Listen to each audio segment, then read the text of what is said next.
Bueno, buenas tardes, ¿cómo están? Buenas tardes a todas. Se me está cayendo la cucaracha, estamos complicados con los auriculares.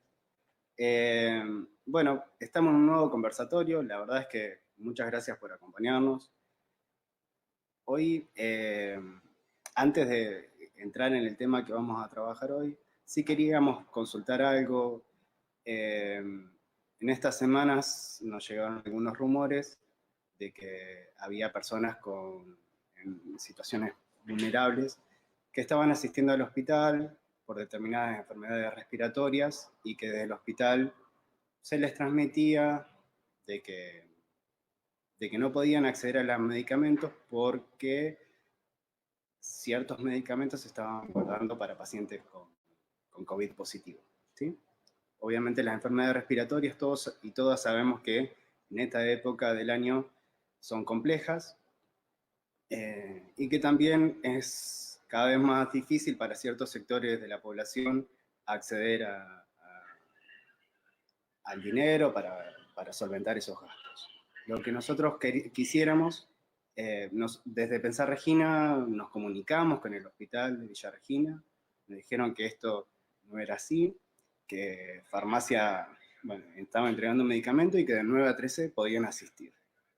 Es importante, quisiéramos llamar a tener cuidado, y que es importante que todos los vecinos y vecinas que puedan llegar a tener alguna dificultad pidan algún tipo de constancia en el hospital o bueno, para que podamos realmente trabajar todos seriamente. Sabemos que es un momento muy delicado, donde tenemos que llamamos a cuidarnos cada vez más, no solamente porque hay un virus ahí afuera que podemos contraer, sino también porque en esta época las enfermedades respiratorias son muy complejas y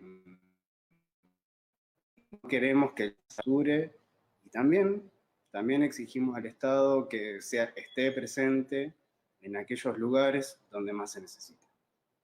Bueno, dicho esto, hoy vamos a hablar, primero lo voy a presentar como persona y después voy a decir con quién vamos a hablar. Para mí, en lo personal, es una de las mejores personas que me he cruzado trabajando en el Poder Judicial, no solamente por la humildad, por su capacidad y también por su compromiso que tiene con social. Eh, bueno, Marcos es defensor de Marcos Burra, es defensor de menores e incapaces de acá de Villa Regina, pero además tiene una trayectoria larga, es docente de la Universidad de Comahue en la carrera de abogacía, trabajó en CENAF, que es la Secretaría de Estado de Niñez, Adolescencia y Familia, así que tiene mucha experiencia con lo que es la temática que vamos a trabajar hoy. Eh, y bueno, además de varias especialidades de posgrado, tiene en la que me pidió rescatar, eh, es especialista en derechos humanos y también es algo que queremos rescatar hoy. Bueno, a ver. Buenas tardes, Marcos. Bueno, buenas tardes, Gonzalo. Bueno, un gusto. Buenas tardes a todos y a todas. Y la verdad que te súper agradezco por la presentación de improvisación. Así que la verdad que, bueno, eh, que me presente de esa manera. Yo hace muy poquito cumplí un año acá en la ciudad de Villa Regina. Así que la verdad que, bueno, me pone muy contento y me anima a seguir tratando de hacer las cosas bien desde mi rol, ¿no? Gracias. Bueno, sé que sos tímido, es algo que lo hemos charlado en otros momentos, me parece que es valorable lo que estás haciendo. Te dije que íbamos a tomar mate, acá, virtual, pero que te dije que iba a tener el mate acá.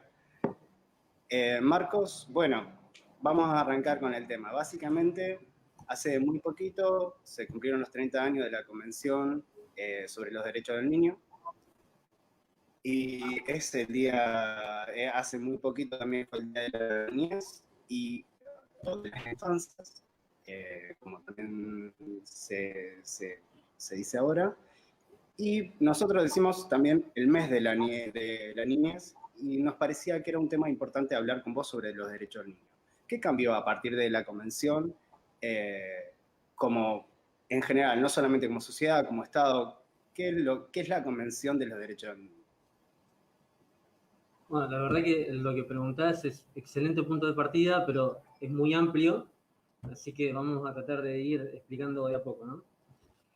En primer lugar, cabe decir que, digamos, desde que luego de la Segunda Guerra Mundial, cuando empiezan a surgir los tratados de derechos humanos, ¿sí? Se legislaba en general para todas las personas, ¿sí? Independientemente de su nacionalidad, de su origen racial, de su etnia, de su sexo, de su edad. ¿Esto qué quiere decir? Que se empezaron a legislar derechos humanos para todos, entre comillas, ¿no? Es ese para todos donde se presuponía que estaban hombres, mujeres, niños, pueblos originarios, personas inmigrantes, etcétera, ¿no? Bueno, ¿y por qué se legisló de esta manera? Porque, bueno, se basaba en aquel principio de igualdad del derecho, ¿no?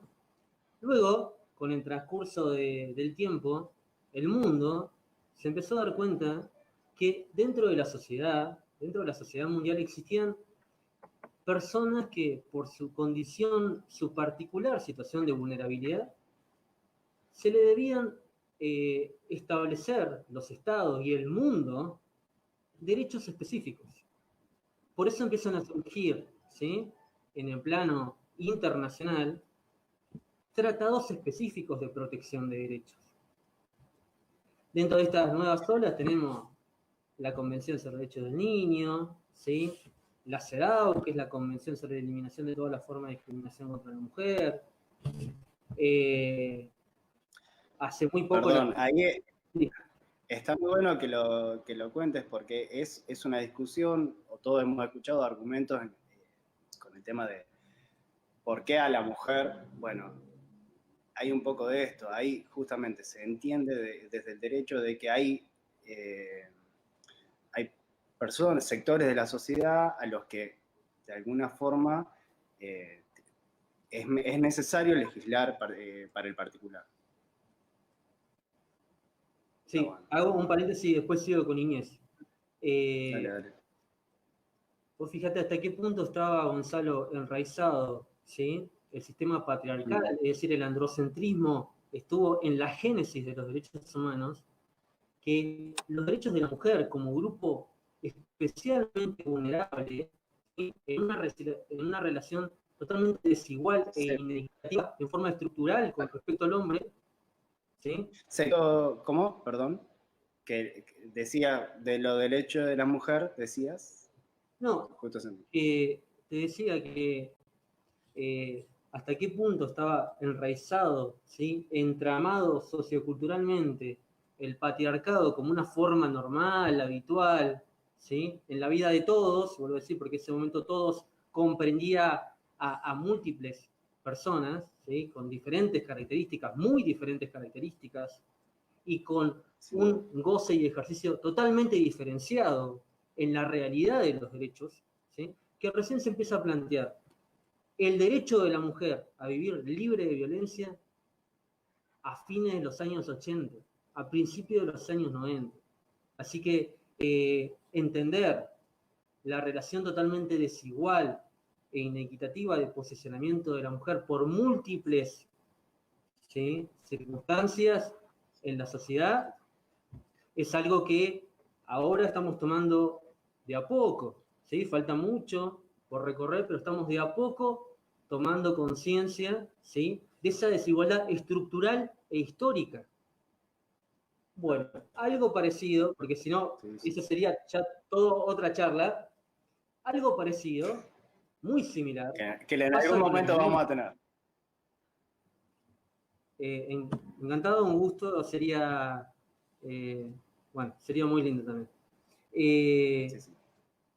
Entonces, similar pasó con la niñez, ¿no? Pero la misma lógica tenemos que entender con las personas con discapacidad, con los adultos mayores, con los inmigrantes. Es lo que denominamos, ¿sí?, subsistemas de protección de derechos humanos. Uno de esos subsistemas de protección de derechos humanos es los derechos específicos de las niñas. Es por eso que, como bien vos dijiste, en el año 89, Naciones Unidas sanciona la Convención sobre los Derechos del Niño. ¿Qué es la Convención sobre los Derechos del Niño? Es el Tratado Internacional de Derechos Humanos que consagra específicamente los derechos de niños, niñas y adolescentes.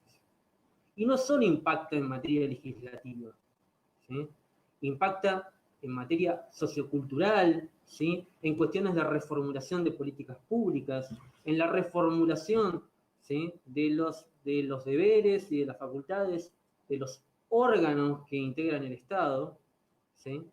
Así que la Convención sobre los Derechos del Niño, que cabe decir esto, ¿sí?, dato de color, de los 193 países que conforman Naciones Unidas, el único país, ¿sí?, que todavía no ratifica la Convención, es el tratado internacional que más consenso universal tiene en la historia de la humanidad, ¿sí?, como tratado.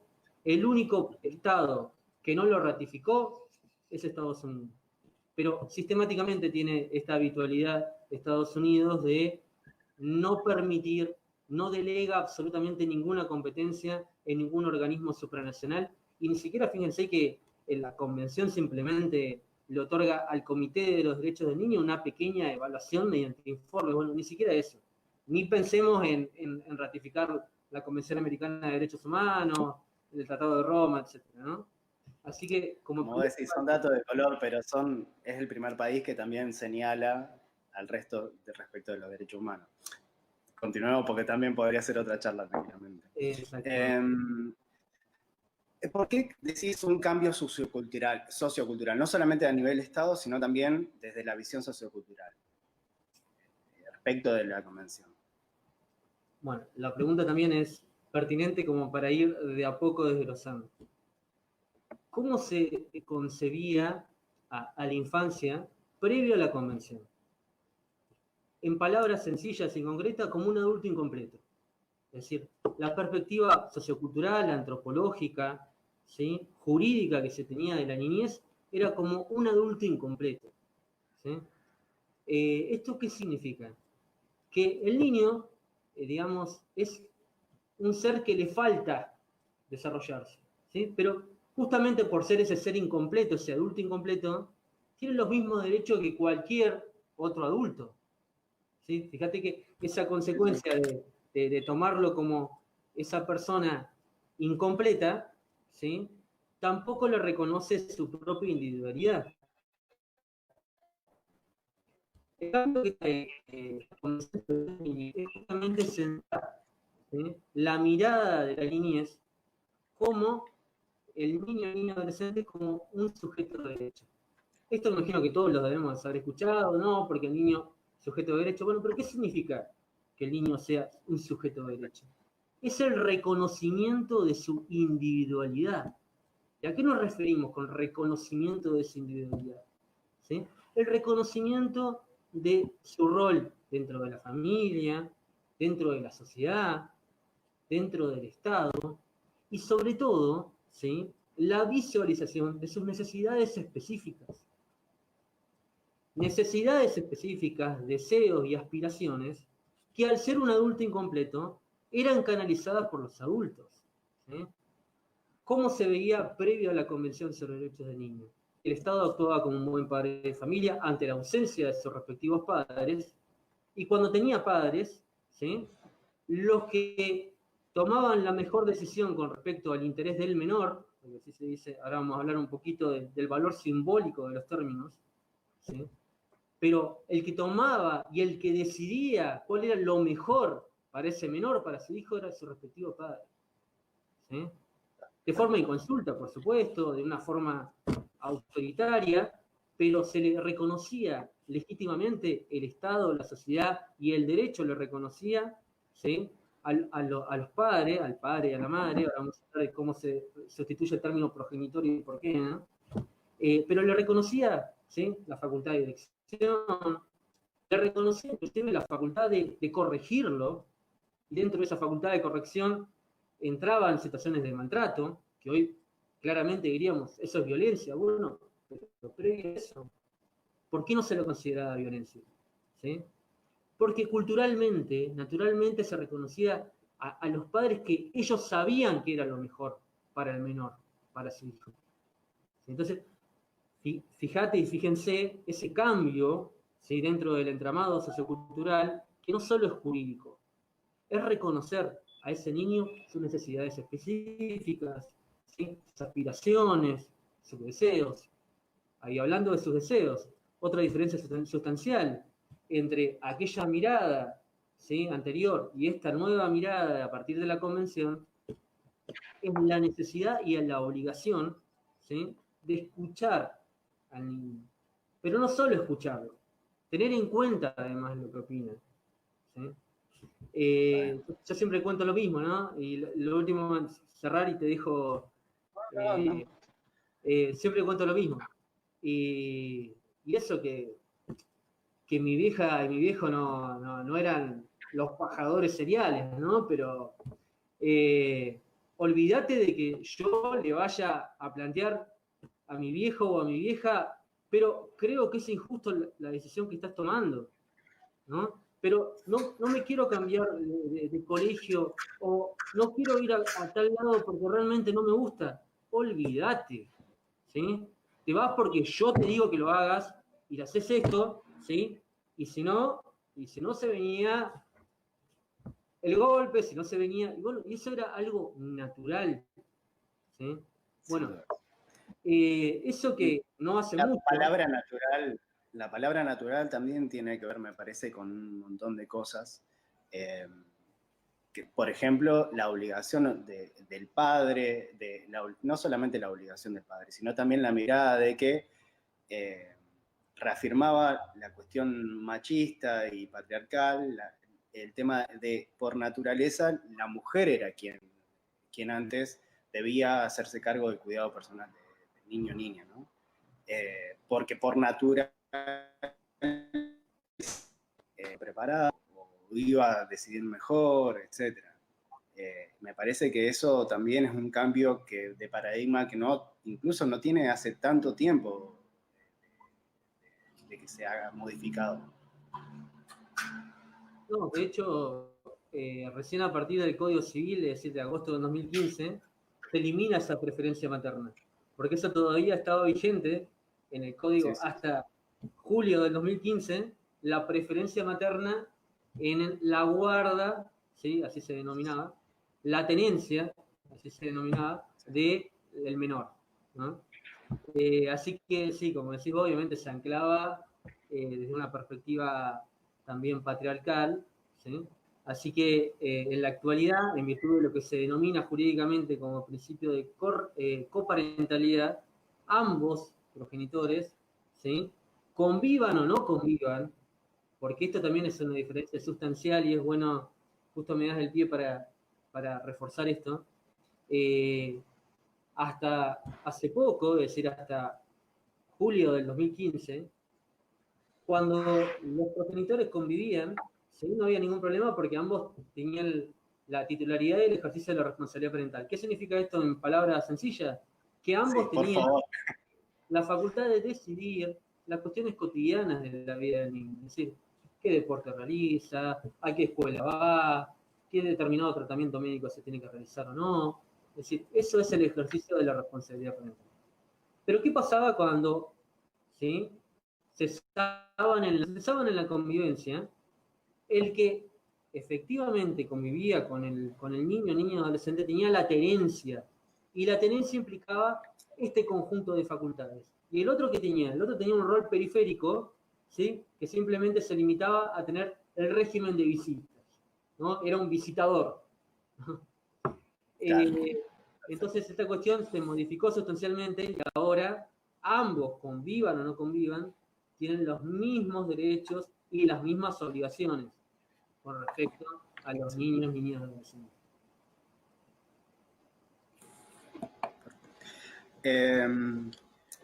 Retomando un poquito el tema de la convención, me gustaría que me digas cuál es el cambio esto volviendo al tema del cambio sociocultural, ¿por qué la Convención no solamente legisla o en realidad realiza un tratado respecto del Estado, sino también de las familias? ¿Cuáles son las responsabilidades de la familia respecto a eso, a la niñez?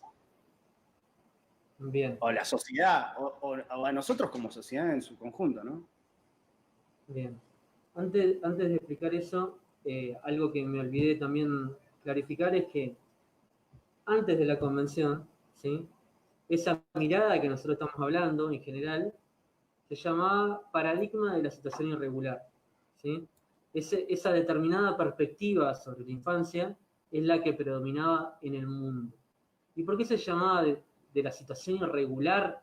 Que acá teníamos una ley del año 1919 que rigió casi 100 años, porque fue hasta el año 2005 que se reformó esa ley. Fíjense, 1919.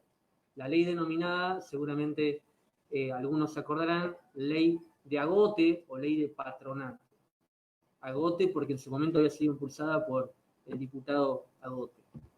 ¿Qué implicaba esa perspectiva? Bueno, esa perspectiva, ¿sí?, implicaba que ¿cuáles eran los menores que estaban en situación irregular?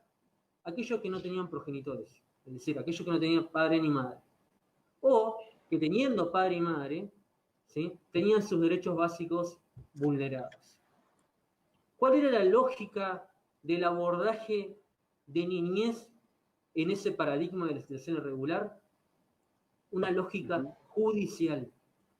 El juez, ¿sí?, el juez ejecutaba política social. El juez tenía amplísimas facultades, ¿sí?, y actuaba como un buen padre de familia, y como era un buen padre de familia, tenía la facultad de disponer la internación de ese menor en un establecimiento, ¿sí?, los patronatos, de forma indeterminada, Sí, sí. ¿sí?, para tutelarlo, ¿sí? Por eso es que el menor, desde esa perspectiva, no era un sujeto de derecho como lo afirmamos hoy, era un objeto de tutelaje estatal, ¿sí? Esto que decir que era un mayor incompleto, un mayor no, una persona adulta incompleta. Exactamente. En cambio, la Convención sobre Derechos del Niño, ¿sí?, al reconocer, ¿sí?, al niño o niño adolescente como sujeto de derecho, implica una reformulación en esa lógica de intervención. En primer lugar, como toda cuestión social, ¿sí?, se tiene que abordar de forma interdisciplinaria. Es decir, ¿qué puedo, eh, ni, ni yo ni cualquiera que esté dentro del Poder Judicial, ¿sí?, aunque tenga una gran trayectoria, ¿sí?, en abordaje sobre niñez, aunque inclusive haya trabajado años, ¿sí?, en equipos interdisciplinarios, puede abordar por sí sola la cuestión jurídica, una cuestión tan compleja como una cuestión social de niñez, ¿sí? Una situación de vulneración, de constatación de vulneración o violación de derechos de los niños. Entonces, esa es la primera diferenciación, ¿sí? El juez no puede ejecutar política social. ¿Quién va a ejecutar política social? El Poder Ejecutivo. Pero el Poder Ejecutivo no en su abstracto, en su generalidad, ¿sí? La Convención y luego las respectivas leyes, ¿sí?, designan a un organismo específico con facultades, ¿sí?, determinadas que en la provincia de Río Negro y en toda la nación argentina, ¿sí?, generalmente se llaman Secretaría de Niñez o Consejo de Niñez o Sistema de Protección, ¿sí? Más o menos Sí, sí, esos son los nombres que rodean, pero es un organismo específico que tiene la facultad de abordar interdisciplinariamente y constatar si efectivamente existe una situación de vulneración o violación de los derechos de la niñez. Eso en primer lugar como aproximación. Ahora bien, cabe decir entonces, que la Convención sobre los Derechos del Niño, que es del año 1989, también tiene una gran particularidad, que luego receptan, por ejemplo, la Convención sobre los Derechos de las Personas con Discapacidad y la reciente Convención Interamericana sobre Derechos de las Personas de Adultos Mayores. ¿Cuál es esta particularidad? No solo le impone obligaciones al Estado, le impone obligaciones a la sociedad como conjunto, como comunidad social, ¿sí? Y le impone obligaciones a la familia. ¿Por qué un tratado internacional, ¿sí?, que se sanciona en Naciones Unidas va a imponer obligaciones a la familia? Justamente porque dentro del rol social que ocupan los niños, ¿sí?, un lugar en el cual se han vulnerado sistemáticamente los derechos de los niños, niñas y adolescentes, es su respectiva familia, ¿sí? Obviamente que la sociedad también y por parte del Estado también, pero un tratado que realmente le reconozca sus necesidades específicas como persona en desarrollo, ¿sí?, y por lo tanto en especial situación de vulnerabilidad, ¿sí? Un niño de 3 años no te puede decir, la verdad que con mi papá y mi mamá no quiero estar porque me dejan solo, no puedo comer, ¿sí? La verdad que tengo hambre, no me abrigan. Un niño de 7 tampoco. Un niño de 12 tal vez con excesiva violencia, con un trato negligente, ¿sí?, con retrasos, etc. La niñez, población en situación de vulnerabilidad, ¿sí?, requiere una protección de sus derechos tanto a nivel familiar, a nivel social y a nivel estatal. Por eso es que este tratado le impone, así como le establece derechos a la familia, le impone específicos. Perfecto. Marcos, está muy bueno que lo digas. Después vamos a entrar en el tema social.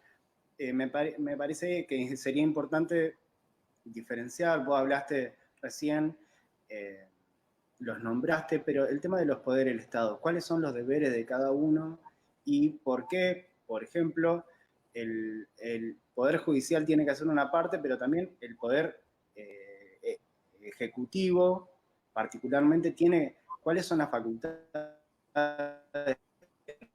lo que tiene que ir. Vos recién hablabas del órgano proteccional, como lo conocemos, en el caso de Río Negro, la Secretaría de Estado de Presencia de Familia, su manual, pero particularmente, ¿cómo es trabajar con los organismos y cuál es el trabajo que deben realizar? Que dicho sea de paso, hay muchas, estoy viendo operadores, la verdad es que las saludamos y bienvenido sea que podamos discutir. Pueden dejar sus preguntas, sus comentarios y también los podemos pasar. Eso, la verdad es que siempre la charla te estoy dando pie si quieres tomarte un mate. Intentamos que sea un tag también, no solamente con quien entrevistamos, sino también con quien está mirando, porque sabemos que si está mirando es de interés y que seguramente hay cosas que se nos pueden pasar en el vivo. Contanos, te dejo tomar el mate. Sí, sí. Y contanos un poquito de cuál es esta diferencia entre el Poder Ejecutivo, el Poder Judicial, cómo situaciones donde hay vulnerabilidad de parte de un niño, de una niña, de un adolescente. Bueno, partiendo de lo que decíamos recién, de una lógica única de definición judicial que planteaba este paradigma de la situación irregular pre-convención, ¿sí?, donde decíamos que el patronato del Estado se operaba a través del juez o jueza de menores, junto con la asesoría de menores, ¿sí?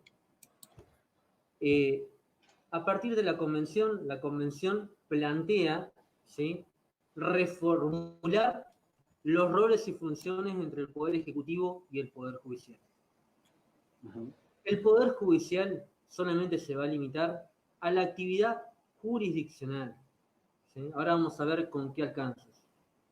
En cambio, va a ser el Poder Ejecutivo, ¿sí?, a través de sus respectivas áreas, el encargado de velar por la satisfacción concreta de los respectivos derechos de los niños, niñas y adolescentes. De velar, en definitiva, el Estado, el Poder Ejecutivo, a través de las políticas públicas, por el interés superior del niño. ¿Qué es el interés superior del niño? Es justamente la satisfacción completa de sus derechos, ¿no? Ahora bien, bajo esta nueva perspectiva, ¿sí? La Convención plantea lo que se denomina el principio de corresponsabilidad. Por un lado, gesta lo que se denomina sistema de protección integral, ¿sí?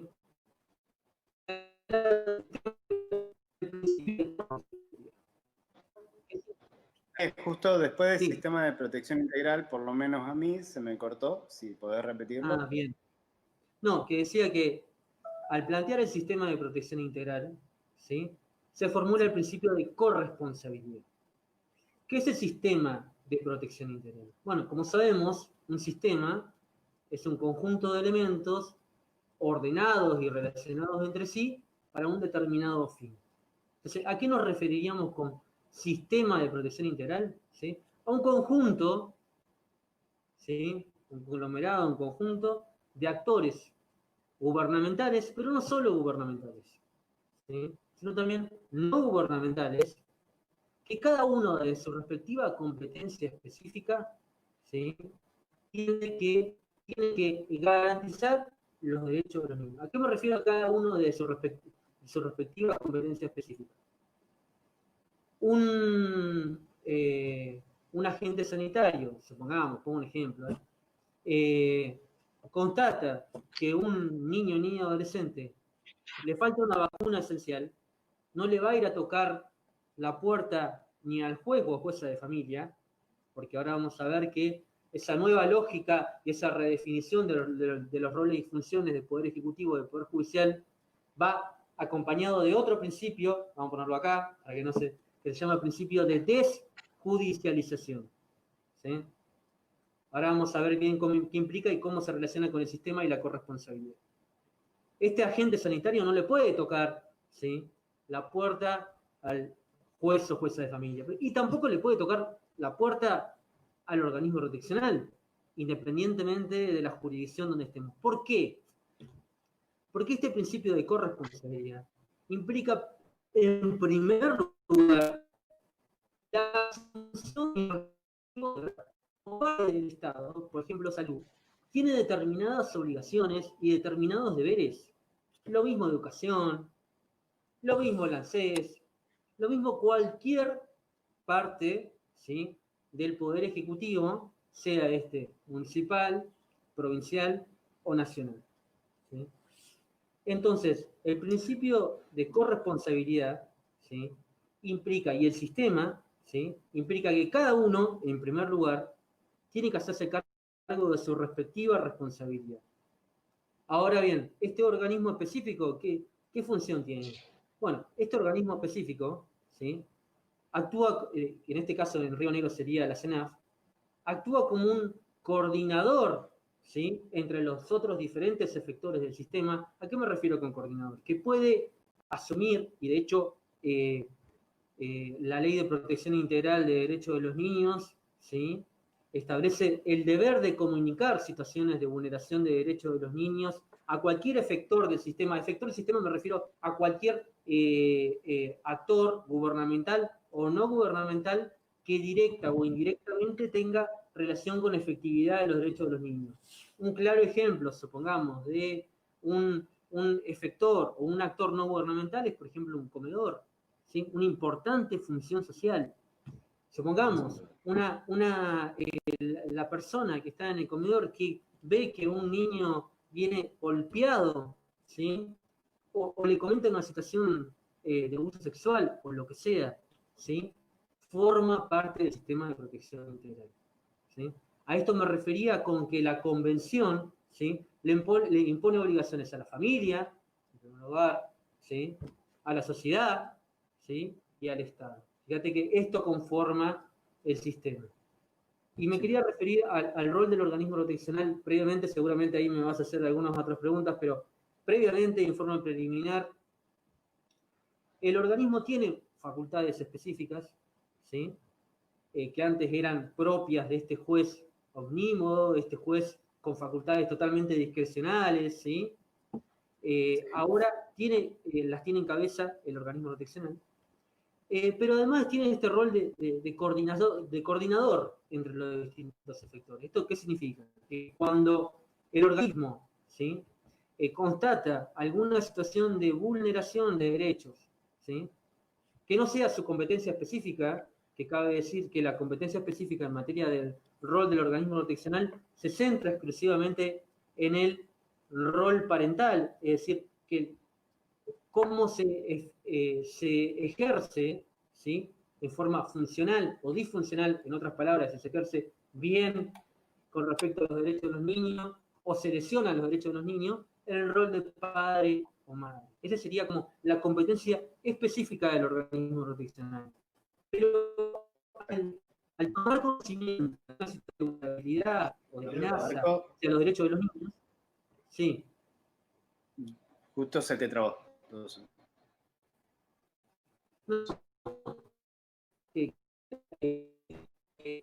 Una situación de amenaza o de vulneración de derechos. Para, Marcos, espera 2 segunditos que me Sí. parece que se trabó la transmisión. Bueno. Danos 2 segunditos, por favor.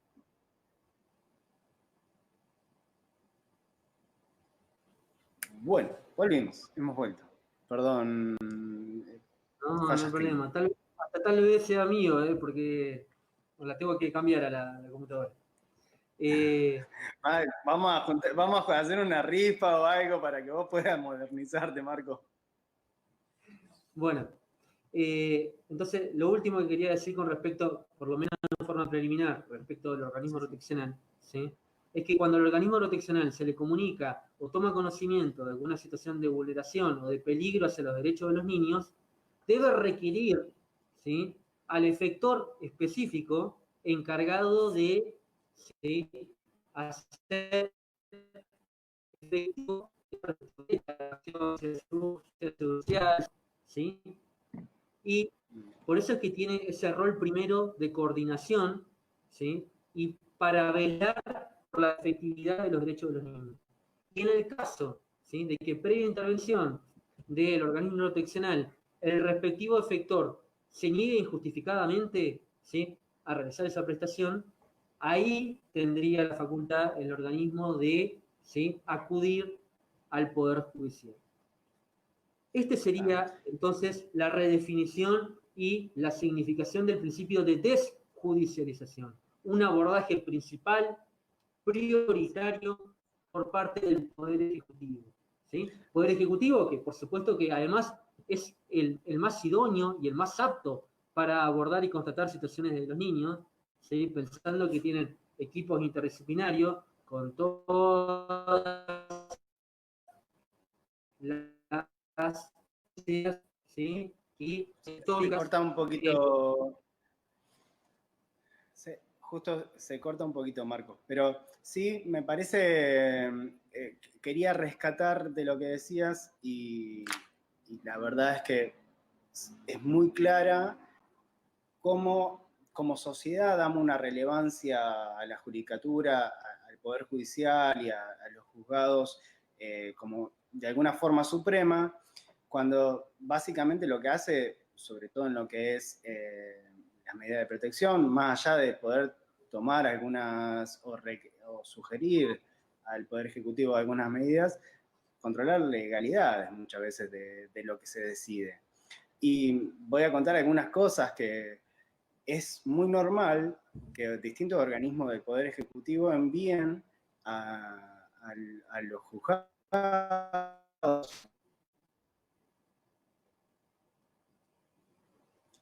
a personas para andar al juzgado que necesita tal papel. Y la verdad es que no te dan un papel porque sí.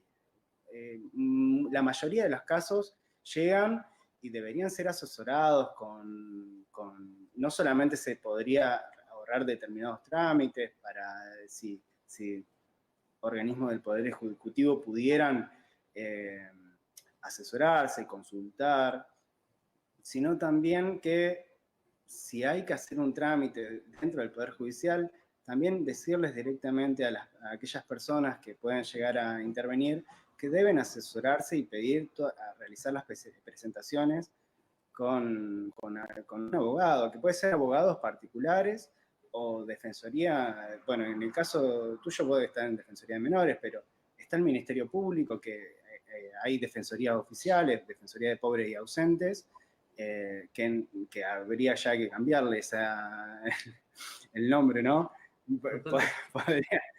Podríamos cambiar un poquito, modernizarnos. Porque recién hablabas de lo simbólico de algunas cosas, ¿no?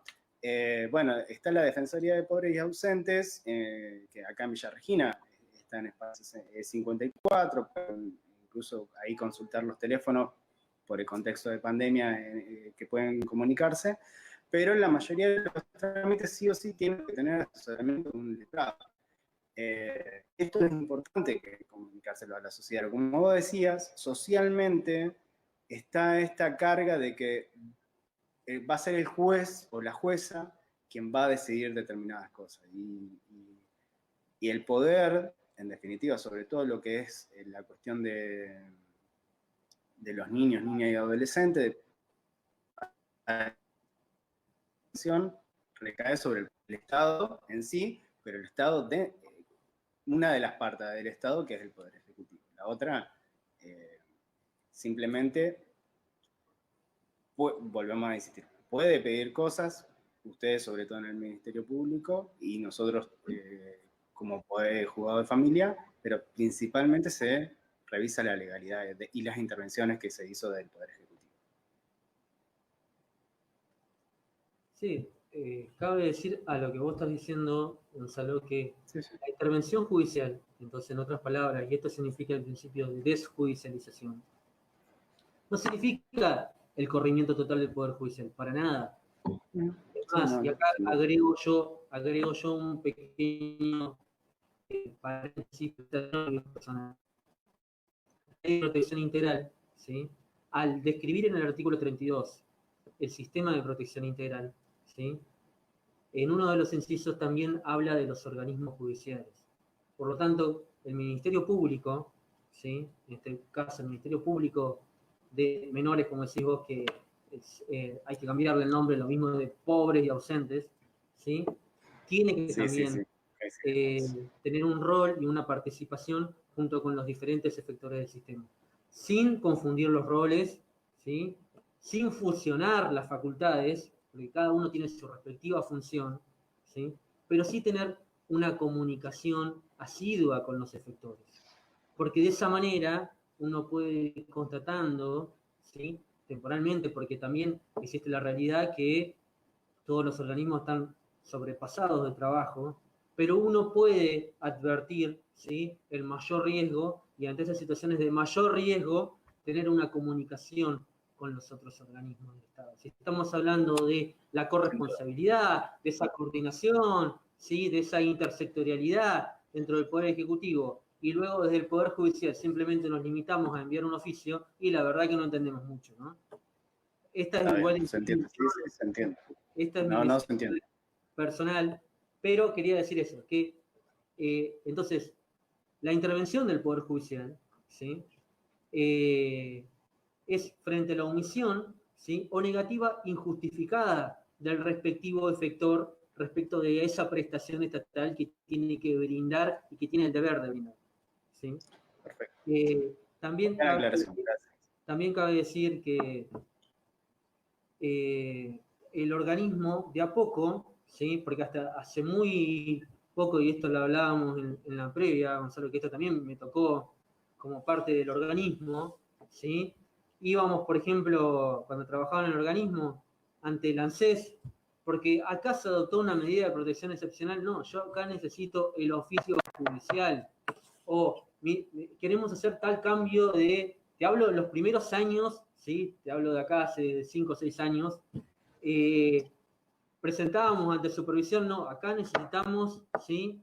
un determinado requerimiento de alguna autoridad competente, es decir, estas nuevas facultades, nuevo principio de corresponsabilidad, esta asignación con competencias y deberes específicos del organismo proteccional, es algo que de a poco también socioculturalmente e institucionalmente venimos asumiendo de forma paulatina, ¿sí? Ahora, creo que todos y todas sabemos que esa máxima intervención estatal sobre la familia, que implica la separación del niño de ese seno familiar, es una competencia específica del organismo proteccional. Pero hasta no hace mucho tiempo, ¿sí?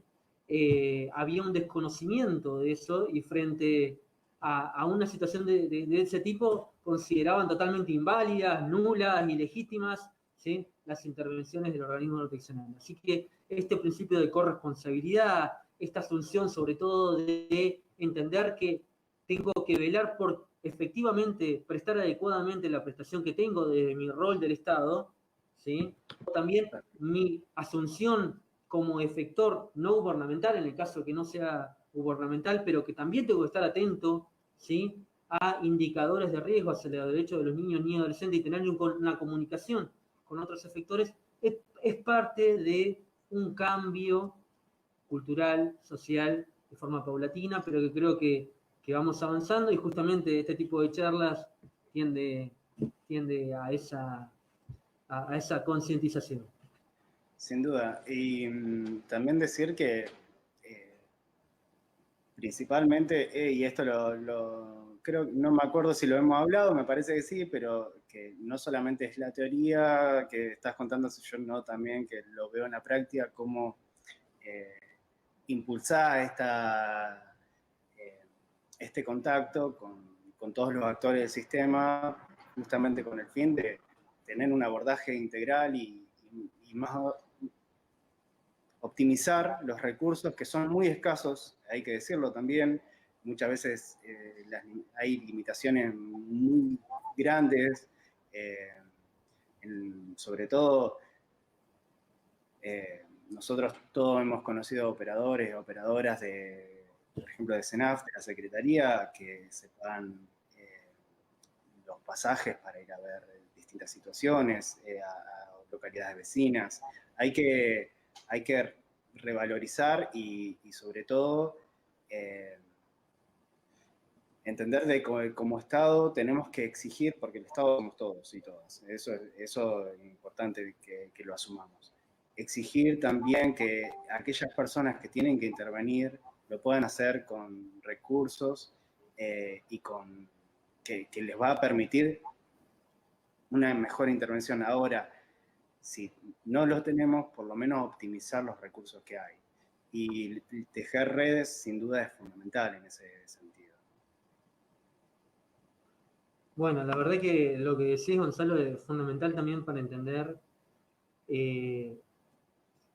La verdad que las graves deficiencias en política social, yo diría general a nivel mundial y a nivel federal, ¿no? Grave deficiencia, insuficiencia de recursos tanto financieros como humanos, ¿sí? Con equipos muy reducidos en cuanto a la cantidad de situaciones, ¿sí? Diferentes efectores, tanto en materia de salud, educación, de desarrollo social, la misma CENAF, entre otros, ¿sí? Colapsados por la cantidad de situaciones.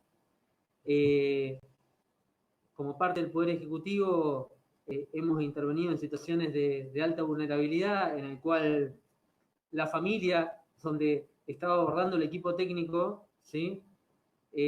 Tenía más ingresos que el becado que estaba yendo como parte del organismo proteccional, ¿no?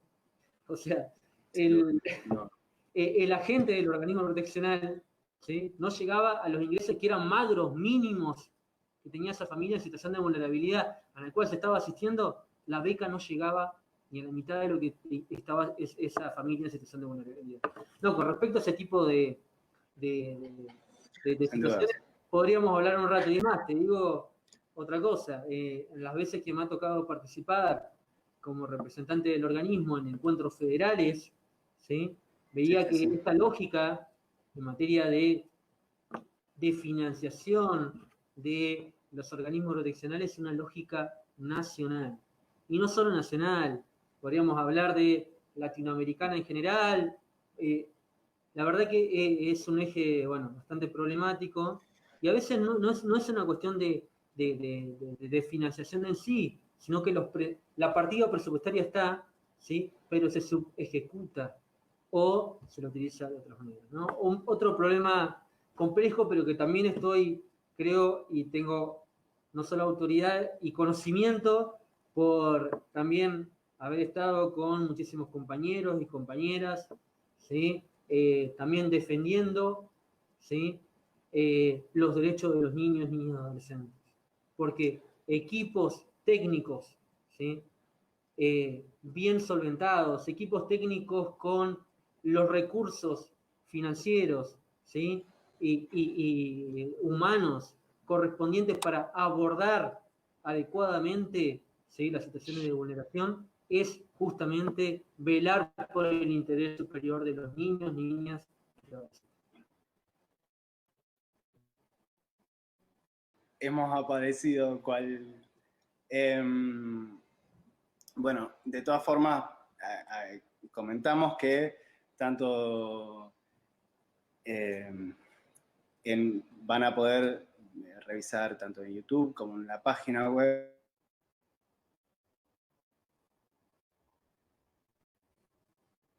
va a estar en unidades de conexión que hay en esta zona que bueno, al parecer son muchas y hemos tenido algunas dificultades, algunos cortes a lo largo de la charla,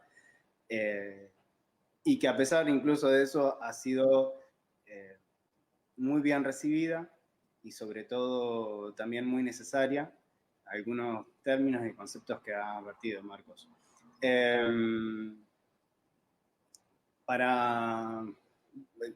No sé si había quedado algo por cerrar.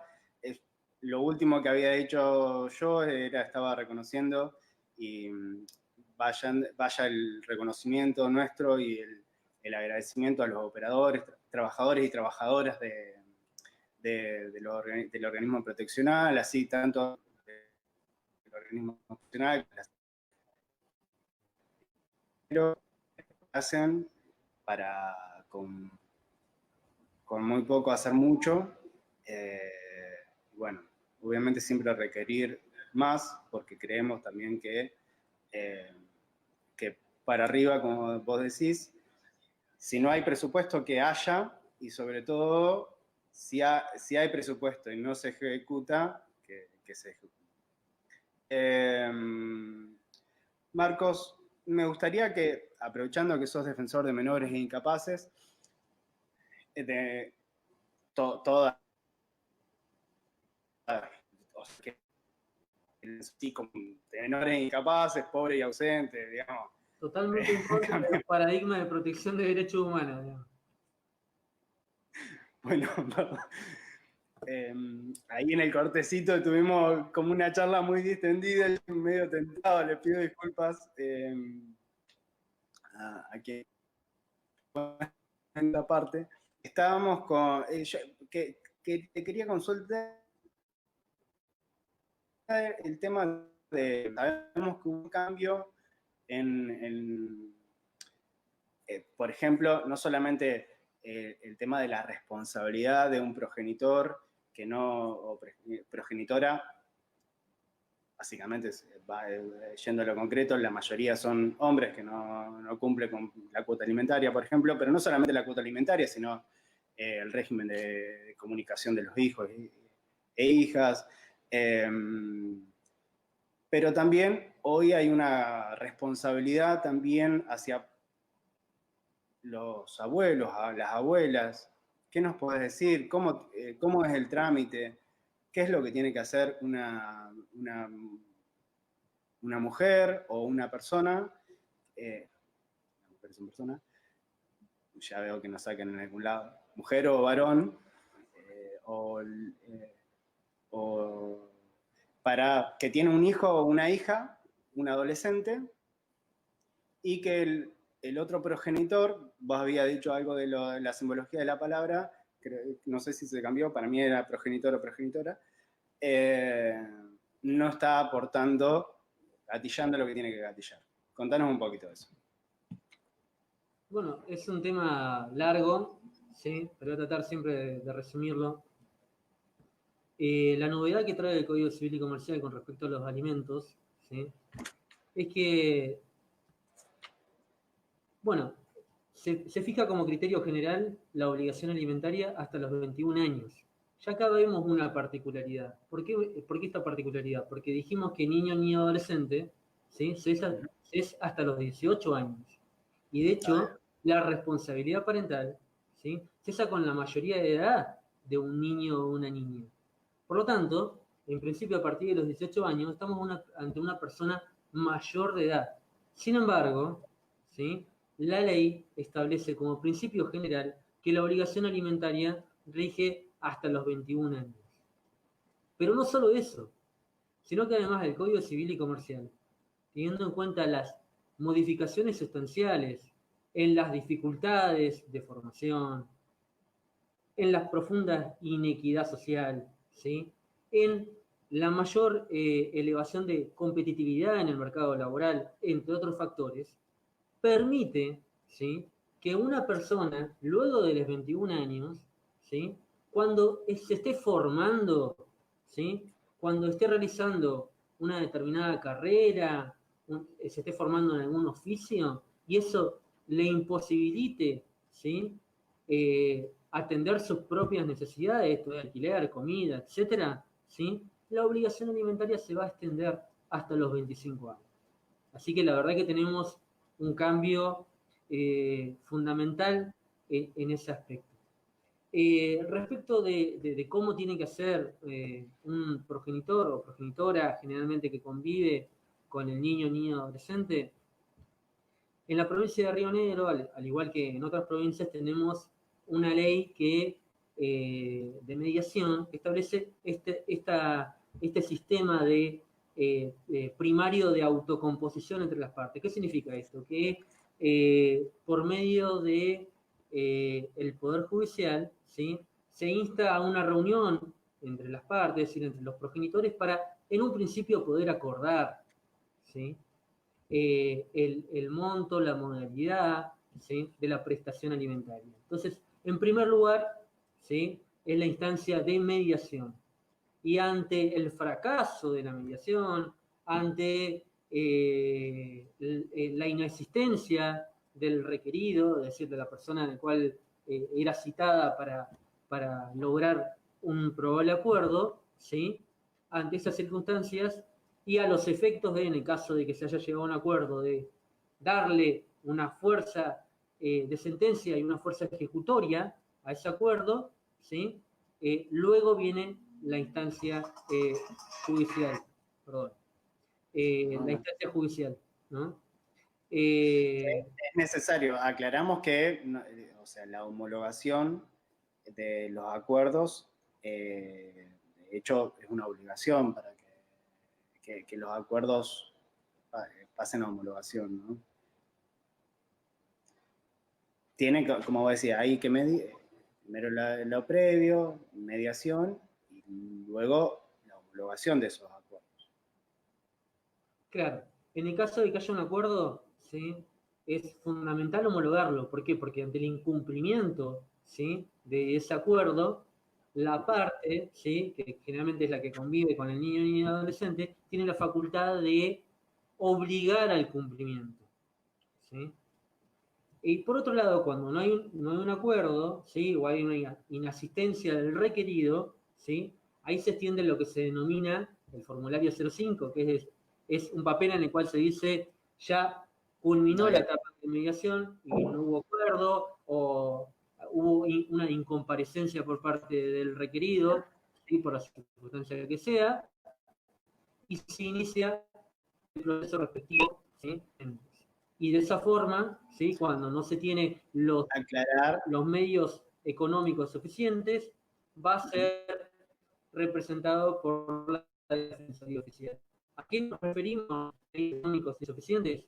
Cuando el grupo familiar, es decir, cuando ese progenitor, generalmente conviviente con ese niño o niña adolescente, no supera el 1,5 del salario mínimo vital y móvil. Por supuesto que hay algunos aspectos que se pueden flexibilizar, ¿sí? No es un monto tarifario tajante, ¿sí? Es un principio, ¿sí? En principio se establece ese 1,5 del salario mínimo vital y móvil, pero si ese grupo familiar tiene gastos esenciales, por ejemplo, de locación, es decir, de alquiler o algún otro gasto esencial, ¿sí? Que ¿sí?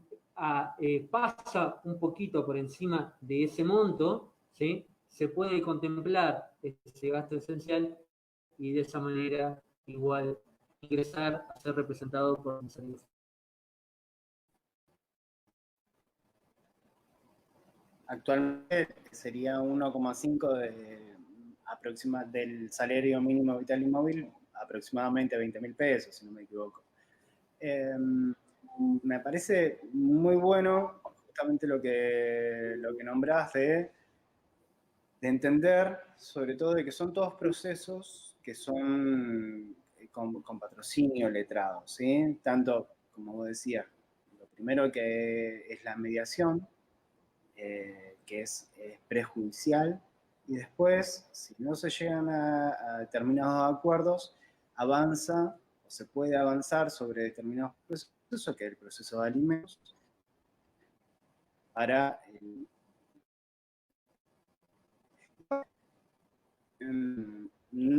un acuerdo, sí, pero no se llegan a acuerdo, supongamos. Alimentos, se determina un monto de alimentos. La persona no... ¿Qué sucede hoy? ¿Cuáles son las alternativas? ¿Qué puede pasar? ¿Qué puede hacer esta persona para satisfacer básicamente las necesidades de un hijo o hija, y además que es un derecho, ¿no? Sí. Gonzalo, disculpa, pero se te traba, te escucho así como robótico, no te escucho. Es un efecto nuevo que estamos probando. Repetir la pregunta. Básicamente sería, una persona llega a una homologación, o no se llega a un acuerdo y hay un proceso de alimento en donde se a pagar determinado monto, ¿sí? Y aún así, ese progenitor no cumple. Que de la otra parte, digamos. Se queda ahí, puede ir contra otra persona para satisfacer, insisto, cumplir con un niño, niña o adolescente, y además con el derecho que tiene, ¿no? Que no es el derecho para el progenitor o progenitora competente, sino que es derecho de los niños. Bien.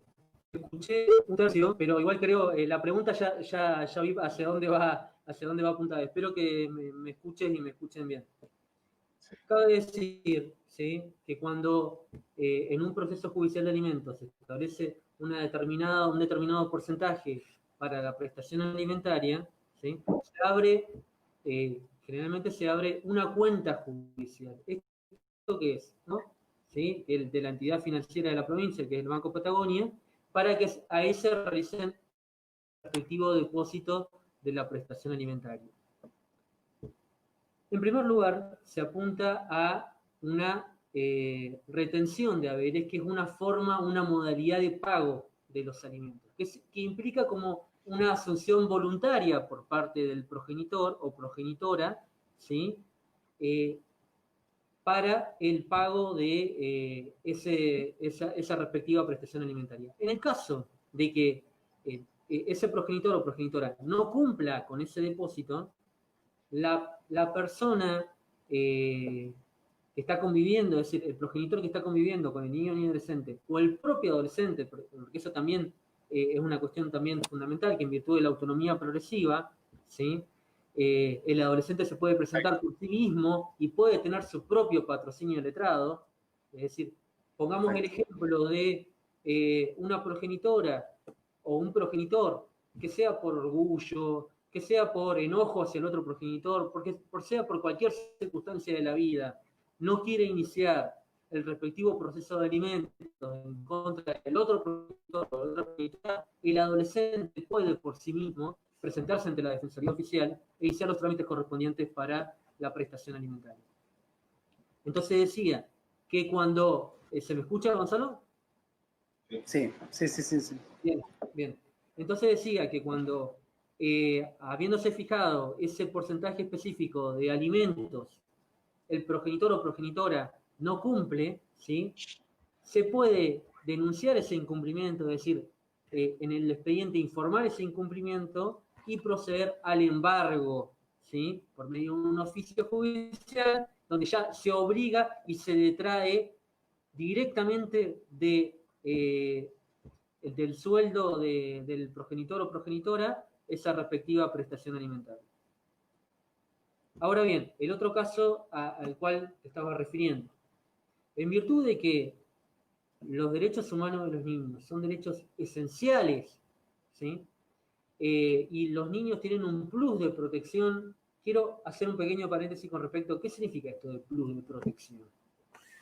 El plus de protección significa que si yo me pongo acá al frente de un niño, si nosotros dos nos ponemos al frente de dos niños, de un niño, una niña o un adolescente, y hubiera una máquina que midiera, ¿sí?, los derechos, y nosotros tendríamos derechos hasta acá, y el niño tendría muchísimos más. Ese es el plus de protección, que además de los derechos que tenemos los adultos, ¿sí?, ellos tienen más derechos en virtud de sus necesidades y vulnerabilidades específicas.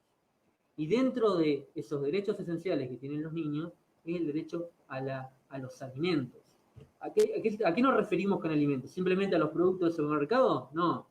Nos referimos a las diferentes necesidades que tiene un niño para su desarrollo y su formación integral.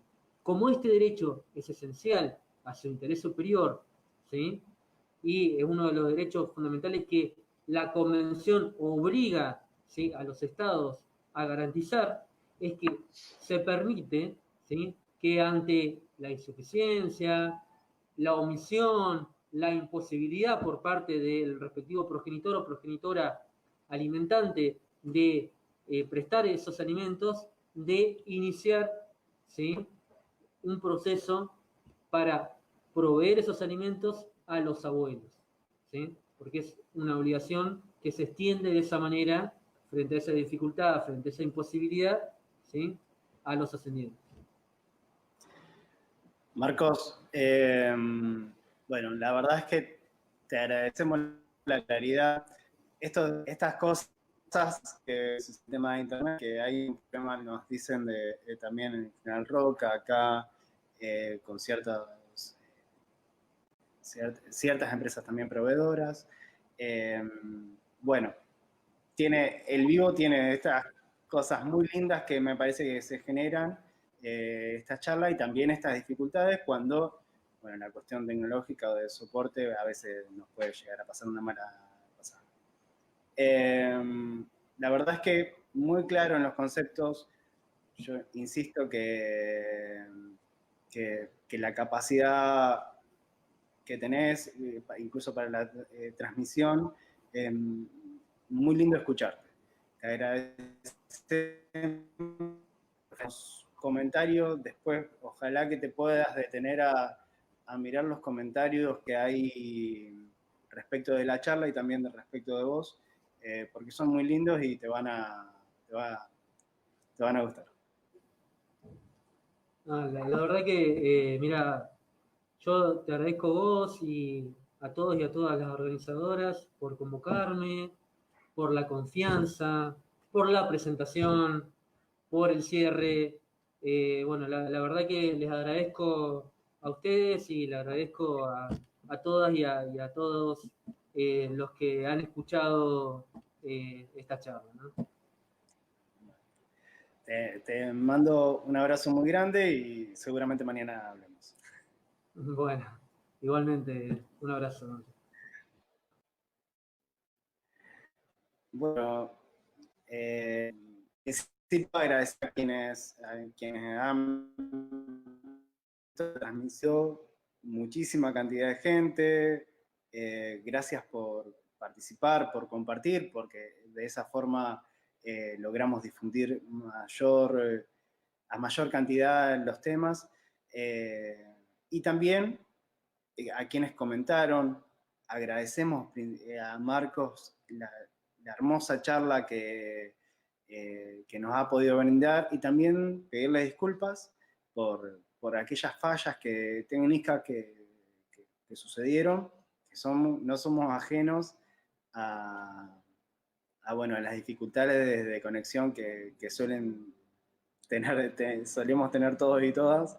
Así que, bueno, nosotros vamos a insistir con el vivo, tiene una magia y una confianza y una cercanía que es distinta a las entrevistas grabadas y nos parece que es la forma por la que queremos continuar. Realmente agradecemos muchísimo la banca y creemos que esta es la forma de plantear distintos temas con personas tanto de la ciudad como de otro lado, pero con la seriedad que se merecen, intentando siempre que los temas que discutimos sean profundos y sobre todo que nos permitan abrir las cabezas que tenemos, que muchas veces nos sucede que culturalmente tenemos un aprendizaje que nos es muy difícil revertir. Siéntanse libres de proponernos temas, siéntanse libres de proponernos personas que puedan llegar a comentar. Y agradecemos profundamente todas las repercusiones que han tenido en las entrevistas. Recordamos que vamos a estar en vivo en Instagram el fin de semana, transmitiendo un vivo de Instagram, transmitiendo esta entrevista, y en unos días van a poder también observarla por nuestro canal de YouTube y nuestra página pensadaregina.com.ar. Beso grande a todos y todas.